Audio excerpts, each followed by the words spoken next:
about. Trying to figure out what it's all about. Existentialist. Am I worth anything or just a scout? I don't know. I don't know. I don't know. That was great sounds of Watson Without Sound on WNHHLP 103.5 FM New Haven. Myself, Preston, with my partner in crime, Long Island Rays, Elm City Maid, Mr. Easy BlueZ. Easy BlueZ, who we have with us again on the program today? To understand the mainstream, you must live in the underground. To understand the true aspect of what is real, you must get down there in the gutter itself to truly understand. Entrench yourself in the moment.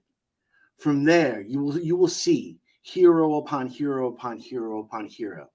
Not only that, but you get to stand shoulder to shoulder with them instead of looking at them from a pedestal. For that and that alone, I want you all to understand how important it is to have this interview right now. How important it is to have this person of independent hip hop right now. How important it is to have that person that when we played The Cellar on Treadwell, one of the head dudes was like, "Oh my God, is that?" No. And ran up on the stage to pay attention because that's how important it is. So I want you to put your hands together, not if you're driving. If you're driving, please keep your hands at 10 and 2 because we don't need any accidents. But mentally, put your hands together for the fantastic, the amazing, the stupendous, the absolutely incredible Cesar Comanche is in the building today. Welcome, Benvenue. What's up? Oh my gosh, yo. That I wasn't ready for all that. No, that was a crazy intro. You deserve a crazy intro. Easy, like Lord. Okay. Yeah, no, I'm good. I'm better now than I was just like a minute and a half ago. Yeah. Nice. But no, but it's so true, man, because like again, I came up listening to what you were doing and to understand, to share a bill with you and to understand you as a human being and to get to know you as a human being, to be able to have these conversations are so super important. But what got you moving and shaking? You've been on the show before. We're not going to ask you for your origin story. It's not like we're Superman trying to do things over and over and over again. Right. You know what I'm saying? We just want to know what inspired you to be you. Honestly, when it came to art, making music, things like that, I wanted to make people feel the way I felt when I listened to something or watched something that was really dope. And I was just like, oh man, like, and it just made me feel something. It might have uplifted me or made me think about something deeper or anything. Yeah, I wanted people to have that feeling and I wanted to help provide that. And of course, I'm just, in that tradition of telling stories or letting, just awareing and then keeping the thoughts of everybody just wanting to get, I guess, the best we can, like free. Right. Whatever that means to you. Being as free as possible, being at, the least controlled as possible. And then also inspiring people to want to be themselves, Right. I mean, we're all influenced by, 1,000 different things, Right. But at the end of the day, it's like you want to express yourself and show another example of somebody expressing themselves. So maybe it'll be easier for somebody else who wants to be an artist in some way to express themselves honestly, So it's a bunch of different things, man. That's awesome. Thank you. I appreciate that. That was an awesome answer. No problem. I really dig that. It's so interesting to see your journey and to see how things have gone forward and stuff like that, and to see the next evolution. And as we actually are speaking of evolution, we're probably going to speak of this a little faster than everyone was ready for. But that's why we're on the radio, because we do things quick, fast, and in a hurry. You're in a new evolution business-wise as well. You're expanding your brand to now get into a clothing aspect of it. And what is it like to make that transition from audio artist to visual artist? It is, it's a definitely some growing pains. It's me and my partner, Virtue One. We just came together on this idea. Like he was already as far as, fashion and gear and things like that. And then he came to me, and originally he just wanted me to like take a picture in a hat, just, could you just, so I could take a picture. And I was like, looking at his stuff, because he had a suitcase just full of hats. Mm-hmm. I was just looking at his stuff like, you made all those? And he was like, yeah.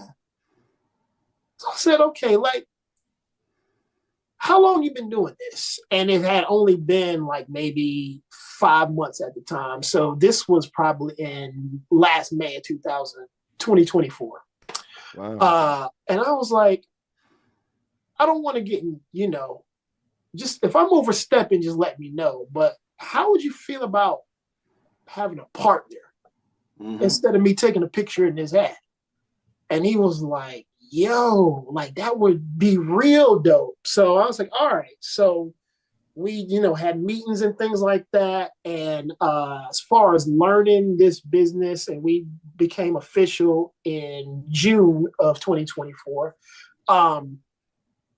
The business is called Terezi. The official business is Terezi Group, but Terezi for short. And Terezi, it may sound Italian, but it is not. It is a Swahili word, and it means embroiderer or embroidery. Oh. That's what Terezi means. So out in fashion, and like both of us are hip hoppers, but at the same time, we're coming from a hip hop standpoint, and a lot of our things might be inspired or based from hip hop culture, but then some things aren't. We have a bunch of different things going on, but it is like, to come back to your question, Easy, going back to my beginnings of becoming a musical artist, that's the way it feels. Because regardless of what I've accomplished musically, touring and whatever, this is a brand new thing. So now it's me proving myself all over again in a different way, and I know it's going to take time. So that is the thing, is the growing pains of learning how to actually achieve the designs and things like that, and having that whole understanding. It's a lot of moving parts, but it's an exciting venture. And I mean, we had a great, like, for a first 6 months of business, and now we're just trying to start from January to this coming up June, and increase from the first 6 months, but yeah, it's giving me that feeling of building something brand new, as along with keeping my musical different things going too at the same time. Right. Does the clothing mainly focused on men? Do you do women's clothing for children? Break that down.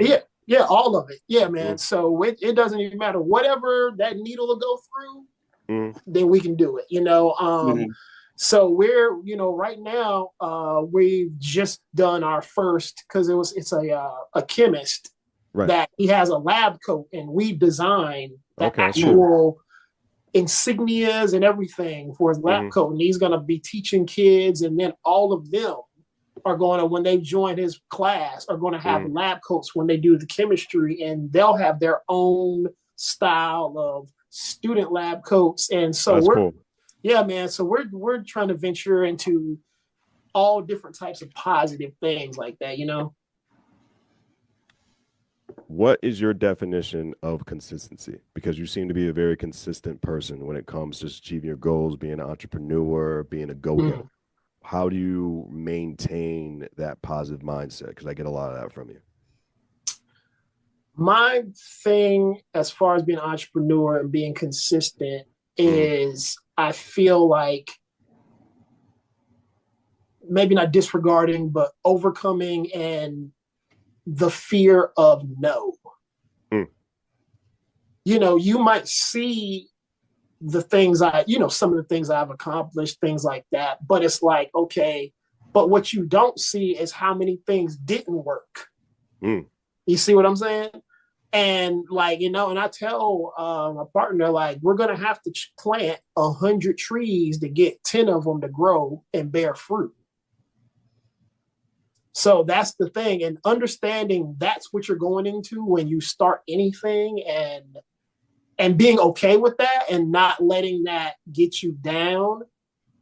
That's how I feel you can be consistent you know, at the root level. But then on top of that, when you are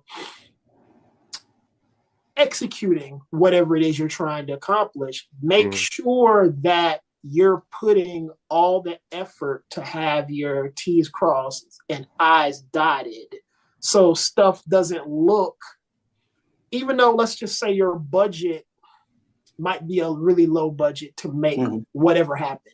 Yeah. You don't want your final product to still look like that, or the presentation to appear like that, which causes you to have more imagination and more ingenuity to make something as professional, to where when somebody looks at this thing that might be in longs, it doesn't look like it, but it looks like it belongs in the same arena with that established band, be it music, be it clothing, be it art, whatever.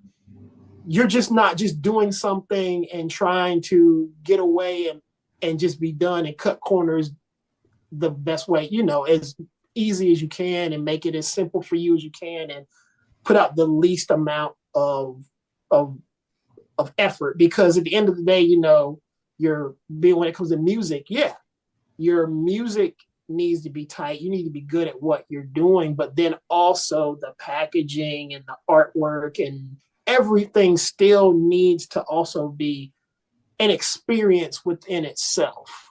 Right. You know, so all of those things, you know, you ball all those things together, and then, you know, if you're willing to do that, then you can be consistent. Then you can be that. And then people expect certain things and people trust you. So there, all of a sudden you're doing something new, like we're doing with Terezi. And because what I've done before, it's going to be an uphill battle, but the uphill battle is not going to be me having to convince you this is not just some nonsense I'm just trying to do real quick. Like, you at least take me seriously. If you buy it or not, you at least take me serious, you know? And that to me is a lot of the battle right there. No, that's 100%. I feel that battle, and I love how you speak of on the rule of 10. That whole, if we plant 100 trees, only 10 are going to survive because of that rule of 10. And you know, you have to get 100 no's to get 10 yeses. Right. All Absolutely. Those different type of things, and I love that. Now, did you get that from the Miyamoto Musashi, or was that actually from just rocking on the scene? That's just experience taught me that. Like, I didn't even know that was a real. I've heard of the rule of 10, but I didn't know where it came from. Right. You know, the 10. You know, but I just from experience of seeing that's just how it is. Right. From, you know, and then it's like, okay, well, it's just going to take a while. I know I just already accept things are going to take time, and I feel like people want things too fast, or no, not necessarily want things. They expect things to happen too fast, and when it doesn't, then they get dissuaded, or they instantly onto something else. And it's like, if you're instantly onto something else and you never grow anything to a fruition, then that's what you're just going to be doing for your whole life, you know?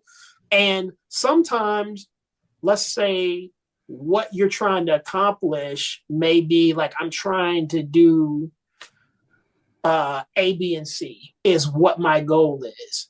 Sometimes on the path to A, B, and C, you discover that D, E, and F is the better way. And it might be, oh, I didn't even think of this. These trying to accomplish this taught me this. And this actually works better than this. Right. And you have to be willing to adapt to whatever your strengths are, because sometimes you don't know your own strengths until you venture into a realm of anything, you know? So you got to be able to not necessarily do anything that's going to undermine whatever your morals or your code or anything like that is, but it's not going to be maybe exactly what you thought it was going to be, but it's something just as good. It's just over here a little bit.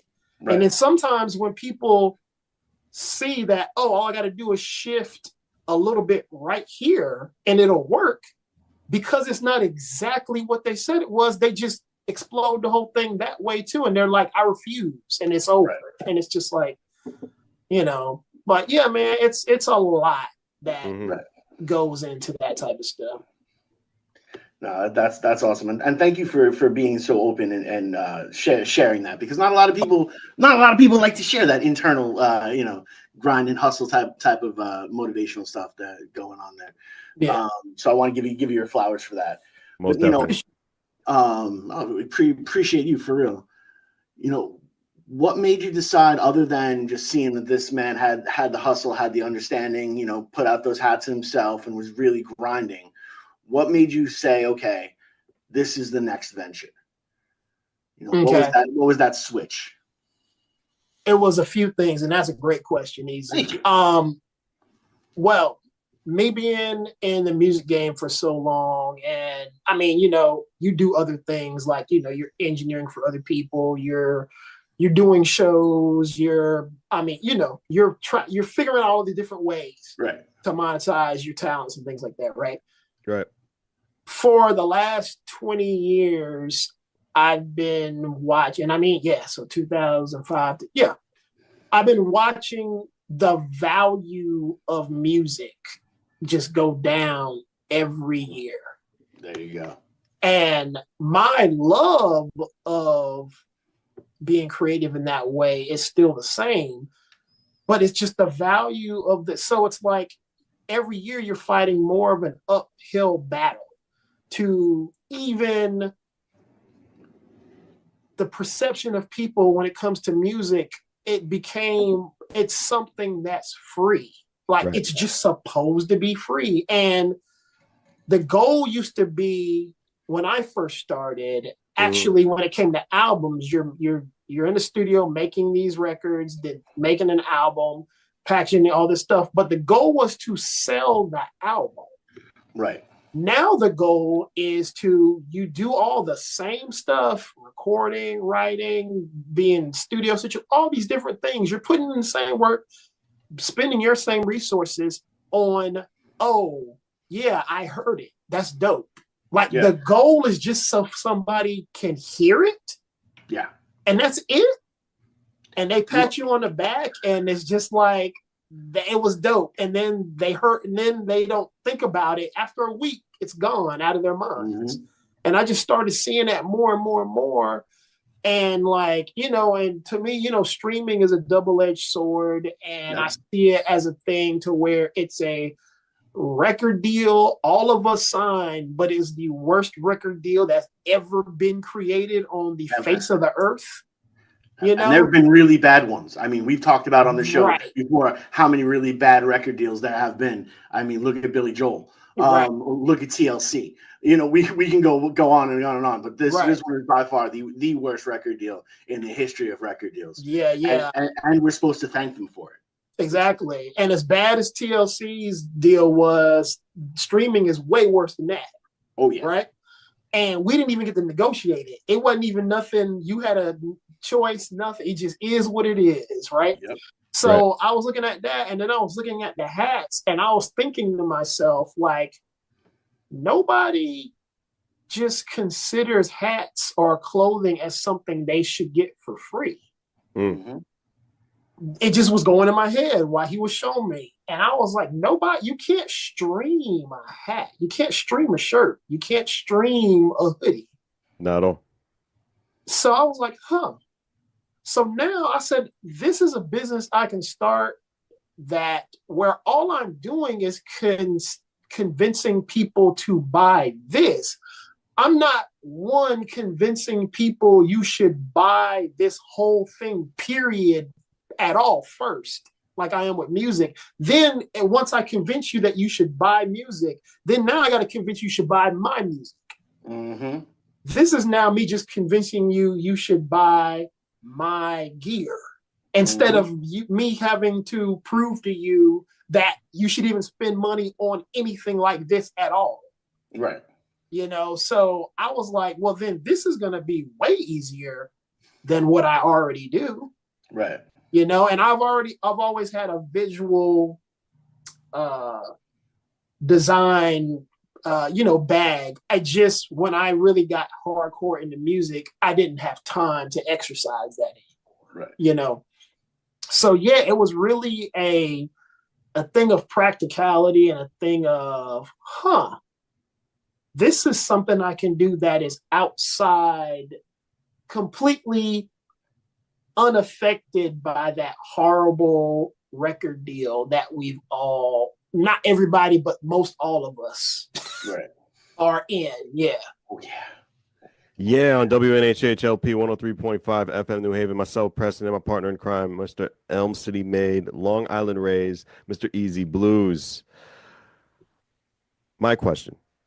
Yes, sir. What today, I'm speaking to you as an artist. Okay. What do you like about hip hop today? And what can be better about today? About in general, music? just overall, Okay. just overall, as an artist, just look. Got you. I mean, there's a lot of dope cats out there, and the thing about it is, it's like this question you just asked is also a double-edged thing. So yeah, I kind of figured. One side of me is like, well, this is already what hip hop culture was like in some sense when I was a little kid. And when I say that, I mean a lot of it was not something that you got to see in any mass media situation. So that is kind of it. A lot of it returning now. There's some of it, that is, but that to me is not even necessarily a good or bad thing. I just feel like as far as the mass media attention that some of it gets or some of it doesn't get, I just feel like the way that's unfortunate from when I was in junior high, which was in the end of the 80s, and high school, the early 90s, the scope of what gets mass media attention is not a crazy amount of diversity as far as I see and what I know in that. I feel like things can be highlighted and showcased, but I just feel like the diversity hasn't gone anywhere. I'm just saying the diversity that gets highlighted is a way narrower scope. So the good thing about it is I feel like as far as culturally, it's alive, vibrant. People are, I've seen dope graffiti, still dope DJing, still dope MCing, still dope breakers, but I just, at the same time, the narrowing of the lens is unfortunate, but it's hard for me to say because, like I said, that's kind of the way it was before anyway. Right. Because we shouldn't be basing how us as an artist view our art on how much attention to get. That doesn't make it good or bad. You know what I'm saying? And it shouldn't be like outsiders' attention making us feel how we feel about our own culture. Right. That shouldn't affect how we feel about it. That's true. But it's a lot of dope stuff out there, man. Like we were walking and we just saw some dope graffiti a few days ago, and that made me feel really good. But yeah, it's a mixed bag. I just feel good. I mean, I feel good. I mean, I return the question to y'all. How do y'all feel about? As a fan, okay. I love the fact it's the number one music in the world. Okay, I can dig it. I love the fact.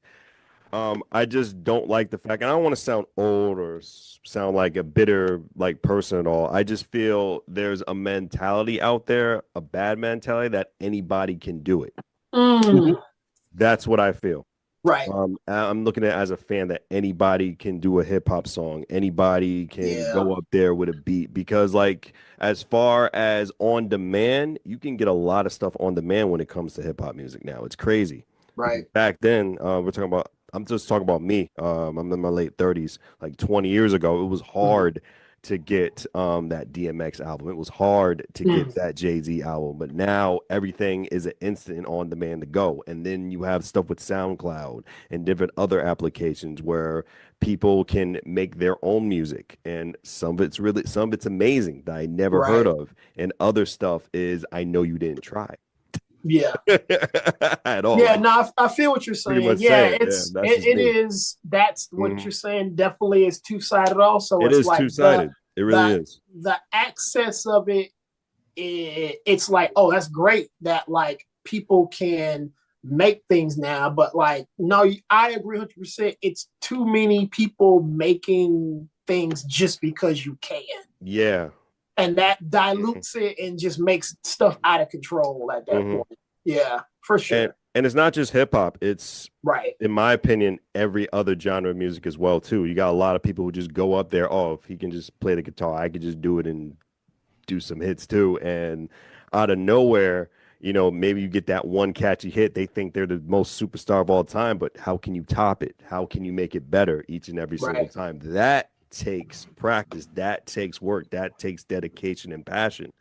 And as far as just cultural wise, I love the fact that breakdancing was in the Olympics, but I hate the fact of what we saw.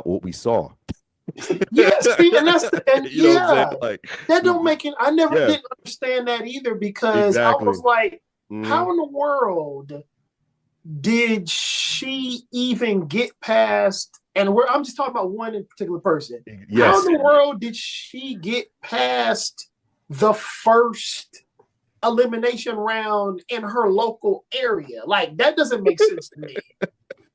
So the fact that they even because still, even if they did, like, for example, if we'll just make up a country. We'll just say Zoolandia or whatever. Let's just say you were the fastest 100 sprinter in Zoolandia, right? Still, there's a bar, even if you were the fastest there, that if you're not faster than this bar, I don't care if you beat everybody in your country, you still don't qualify for the Olympics. Agreed. No.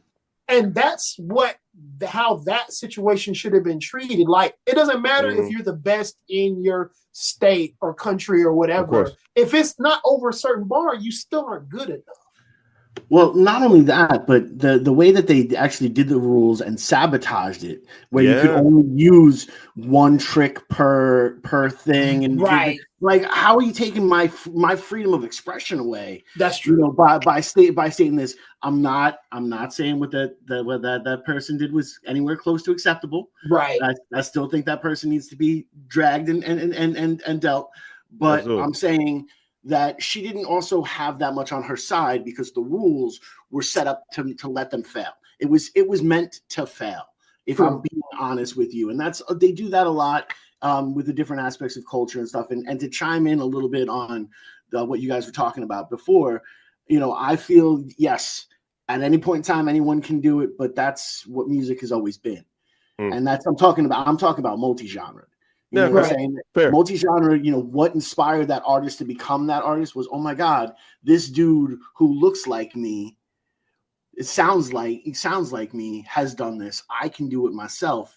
And then you start to put the work in. The problem is there's the finance that goes in. And a lot of these people have, you know, it's not as difficult to make that record as it was before. So we're not getting as quality records, but that falls on the listener more than anybody else. We've allowed this subpar production to be what's in the forefront, instead of holding on to what was super important. And that's why, look, us geeks got to really open up our mouths and you know, and state, you know, look, this is what we're here to stand for. This is what we've always wanted. You know, I can't 100% speak of the culture, because I've been lucky enough to be embraced by the culture, but I'm still an outsider in the culture, and I understand that. You know, but I can speak from a consumer point of view, and that consumer point of view is we have just allowed music to continue. And again, we've spoken about how horrible contracts were in the music industry and how disgusting of an industry the music industry really is. Now with streaming, it's become 10 times worse. And now it's no longer you're making this record to sell the record. You're making this record to hopefully get someone to come to your show, to hopefully get someone to buy your merchandise, to hopefully get somebody to add into this next level of the hustle. That's what we're out there doing now. And that's we're starting to see the real rise and the real cream. That's where you see your Cheshkis, and all of these people that have really risen to the top of that. True. That's fair. But at least we share the same thoughts. Yeah. Yeah. We all said the same exact thing. We all said the same thing. It was fair. But just back to you, man. It's just impressive of just how you just stay motivated and stay just reinventing yourself when it just comes to your creativity. DJ Jazzy Jeff said in a recent interview, as a creative, we have to die empty. Get everything that's in your head, get everything creatively that's in just out, because before we go, we have nothing left. That's the best way to do it. Do you agree with that? Yeah, I believe so. It is like, because I never heard that, quote, but it makes perfect sense because I'm trying to just, think about different things I've done and like just say some album, I don't know, Squirrel and the Aces, and that was 2005. Like I couldn't do that again if I tried.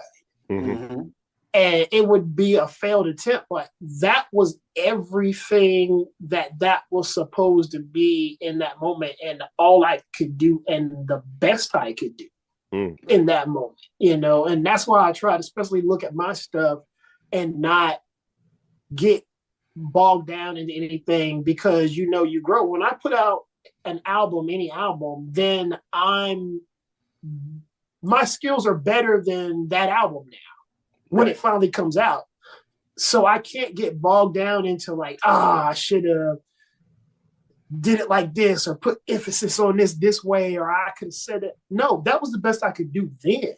So that is like a moment in time, like almost like a photograph in a book of you at a certain age, and you get to like go back to that and see where you were, and it's like, oh wow, that's very cool. And then when you do the next thing, it's like you have to, well, me anyway, when it comes to an album, I have to live enough life to put into that album now, because I can't.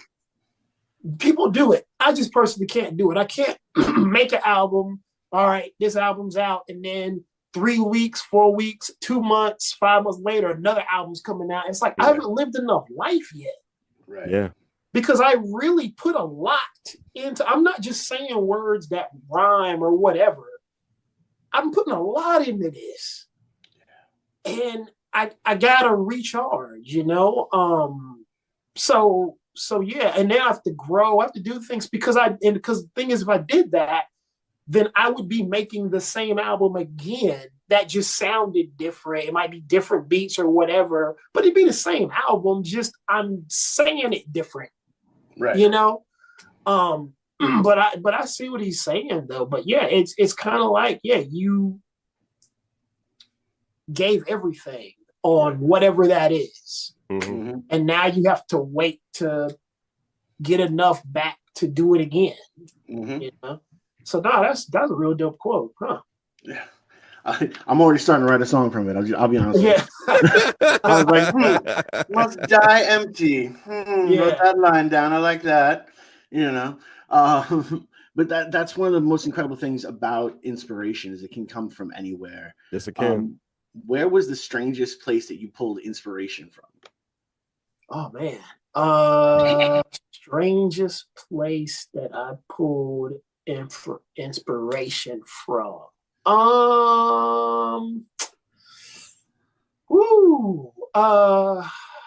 Gosh. Was it with the Justice League? Was it in North Carolina? I mean, the thing about it is when it comes to that, and I'm going to answer the question because I'm still thinking. Yeah, I got so, you. No rush. My music, like, I don't know if either of you have ever spent time in like Raleigh, or I'm not originally from Raleigh, but I'm from the coast of North Carolina, small town called Jacksonville. I'm familiar. Okay, so my music, if you've never been here, or let's just say you've listened to my music or you're familiar with it and you come here, I want it, you're like, you know what? It makes sense. I get why his music sounds like this. It's just because, like, I want, like, when you look at just the way the trees look, or like the average temperatures through the year, or the whatever, like, my music sounds like how that experience of nature around you, what kind of animals are here, whatever, you know, like the way people talk to each other. So it's that type of thing. So of course my inspiration comes from just my environment per se. And like, so therefore I'm not going to tell you, I'm not trying to give you like poverty porn or nothing like that. Like, it's just like my experiences, my everyday, you know, regular people stuff, you know. But the strangest though, that's hard. I feel like, I don't know, this doesn't qualify as strange, but when I first started touring Europe, it was just, I was learning a different vibration, right? Because it was my first time really spending. Now I've been to Mexico and Canada before, but now I'm like on a whole nother continent, right? So I'm like seeing how the vibration is. And I feel like me learning things that I never thought about before, just because, you know, being, and that, for my Die on Your Lap album, like, it really inspired me. Like, for example, and it wasn't subject matter, but y'all are artists, so you understand what I'm saying. Like, I saw a little kid, I was in the airport, and there is these magazines. One of the magazines ended up being like, I don't know, Playboy or whatever. And there's a little kid right beside. But, you know, here, when they used to do magazines, they would cover it with like a black bar, right? Or a black piece of cardboard, something. They would cover it, and you just see the title, but that's it. Yeah, of course. It was completely uncovered. So they had like a topless woman on the front, and it was a little kid right there. And then me, with my North American sensibilities, in my mind, I had a knee-jerk reaction of, oh snap, that kid is going to see this topless, you know, woman on the magazine cover. But then I was watching everybody else, because I was waiting for somebody to snatch up the kid and just be like, oh, come here, you know, and avert their eyes. But they didn't. And the kid didn't trip because the adults didn't trip. Like, nobody was affected by it. And then I was like, the human body really isn't something to get triggered about. And I never thought about that before until I was overseas. And just experiences like that, of now I'm thinking about, not from a United States point of view. I'm now somebody who thinks about things in a more world view, best I can. That is I would say, quote unquote, the strangest inspiration of me being an artist from that point on. That was an awesome answer. I just want to bask in that answer for like a hot second, because that was so cool. You know, and it's so super interesting, because what you have been saying, and I hope that the people that are taking notes at home and are growing with this interview really understand what you're saying is, You're just being 100% yourself, and you're adapting to these different situations, and you're growing and you're evolving. And that's how your art grows and evolves, by the personal growth and evolution of yourself. Sure. So where you are a living, breathing aspect of what your art is, and that art itself is just the note or the photograph that you left behind for that, for that type of era. I absolutely love that, and I love that for you as an artist, and as someone that is continuing to push through and to push that envelope. So just give you the flowers for that. Right yeah, now. man. Yeah, it's you. I mean, you got it perfect. that's it right there. It's just you're evolving, you grow, and it's like, and that's the thing about honestly expressing yourself. When you honestly express yourself, you don't ever become trapped in anything. It's a very liberating thing. Because like you said, if I'm making music because, this is what people are listening to or whatever that means, and I know y'all have heard people say that 1,000 times. Yeah, this is what people are listening to. So listening to on WNHH LP 103.5 FM New Haven, myself, Preston, and my partner in crime, Long Island Rays, Elm City Made, Mr. EZ BlueZ. Please continue, sir. I apologize. Yeah, no problem. Yeah, so this is what cats listen to. So, okay, so now you base your whole image and your whole sound on this is what people are listening to. So, but that's going to change. So now you got to figure out, what are people listening to now? Now I got to do that. So now I'm not an artist at this point. Like, I'm somebody who is following you. Like, if I'm the artist, you're supposed to follow my creation, not the other way around. That's backwards. I'm supposed to inspire you, per se, with my art. Right. I'm not supposed to wonder what you would like and try to achieve that. That's just something I never wanted to do. Nice. Just giving better and better answers this entire time. We're just trying to throw curveballs at you. You're like, oh, hold on a second. Let me think about it. Oh, and by the way, here's the best answer in the entire world. Well, unfortunately, we're coming to a close, though. We only got a couple minutes left for this broadcast. These last few minutes we're going to give them to you. Please give anyone any type of advice that wants to go into a similar path as yours. Also, any social media, give it out so people can, listen to what you have and see what you're all about.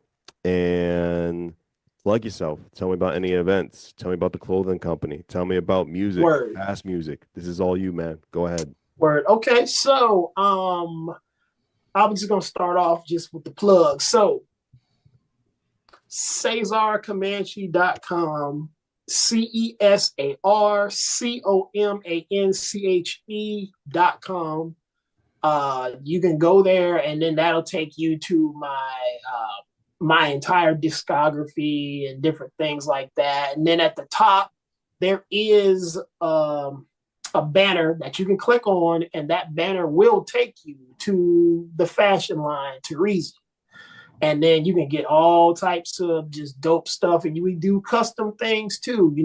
We can make it fly and do your own personal logos also. So yeah, pretty much those two of the things. I mean, I'm still, doing lectures here and there at university. So anybody, any professor, school teacher, anything like that, want a guest lecturer who can talk about the business of music or hip hop culture or anything like that, hit me up. dotfworld@gmail.com. So yeah, we're doing that still. More music to come. Got finished doing a joint with this producer in Canada named DK and myself, Ghetto Socks, and Socrates, and Carlita Durand on a song called Something Real, and that has a little video game type video that goes with it. Now it's real cool, and more stuff coming down the pipe. And if anybody who's watching, who will be watching this. Like when it comes to Reezy, like we're designing stuff. Is this right here in frame? Because I'm not in the Well, that's cool. That's yeah, really cool. so designing some stuff. It's like a mixing board, the faders right there, the knobs. Like this is the type of fresh stuff we are doing at Terezy, like coming up with all types of dope stuff. We got the 45 adapter joint. Nice. That's cool design. Yeah, man. So yeah, we're just keeping it going. It's just definitely check out the site. You'll see a bunch of stuff up there. And let's see. So I would say definitely the newest full length that I'm on. That is mine anyway. I Promise Not This Thing is still doing well and getting good reviews. And see, I believe in making timeless music. It doesn't matter when it came out. All that matters is that it's dope. And whenever it's your first time hearing it, it's brand new. So definitely still pick that up, take a listen to it, all these type of things, and let that lead you down the rabbit hole to the gear, the music, the different things. Trying to think what else we got going on that I can talk about. There's going to be more stuff in the future that we'll be able to reveal. But no, we're keeping it moving, man. You know, it's 2025. We ain't going nowhere. We just, we got to keep it moving. Most definitely.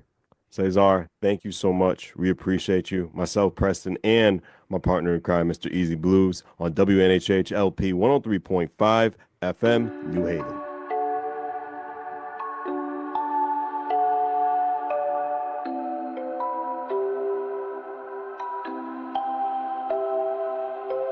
Wondering what to write about, trying to figure out what it's all about. Existentialist, am I worth anything or just a scout?